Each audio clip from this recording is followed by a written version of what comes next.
भोजपुरी का कद फल फूल रहा है।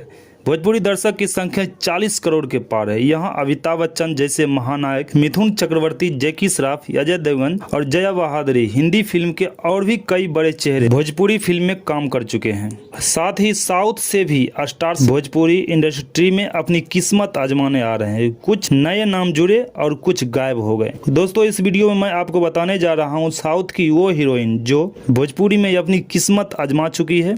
वीडियो को शुरू करने से पहले आपसे रिक्वेस्ट है कि आप मेरे चैनल को सब्सक्राइब कर दीजिए और वीडियो को लाइक कर दीजिए। चलिए वीडियो शुरू करते हैं। नंबर 1 पर है सुप्रेना। रवि किशन की फिल्म लहरिया लूटा ए राजा और निरहुआ की फिल्म सात सहेलियां में लीड रोल में था सुप्रेना। ये 2 फिल्म करने के बाद भोजपुरी इंडस्ट्री से गायब ही हो गई है। नंबर 2 पर है सोनाली जोशी। इन्होंने प्रतिज्ञा, रंगीली चुंदरिया तोहरे नाम के, दरार और दीवाना जैसे भोजपुरी फिल्म में काम कर चुकी है और ये साउथ से आई थी और ये अभी भोजपुरी इंडस्ट्री से गायब हो चुकी है। नंबर 3 पर है राय लक्ष्मी। राय लक्ष्मी ने पवन सिंह का एक गाना करंट में काम किया था और आपको बता दें कि ये पवन सिंह का हिंदी सॉन्ग था। नंबर 4 पर है मधु शर्मा।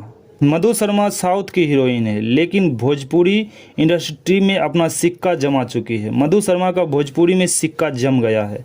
इन्होंने भोजपुरी के सभी बड़े स्टार्स के साथ काम कर चुकी है और कई हिट्स फिल्म दे चुकी है। नंबर 5 पर है हर्षिका पूनाचा। हर्षिका पूनाचा अभी भोजपुरी में कदम रखा है और ये पवन सिंह के साथ कई वीडियो गाने में काम भी कर चुकी है और ये पवन सिंह के साथ फिल्म भी कर रही है। सजन रे झूठ मत बोलो और हम हैं राही प्यार के जैसे भोजपुरी फिल्मों में काम भी कर चुकी है और ये भोजपुरी इंडस्ट्री में एक्टिव है। दोस्तों, यह वीडियो आपको कैसा लगा कमेंट में जाके जरूर लिखें। मिलते हैं नेक्स्ट वीडियो।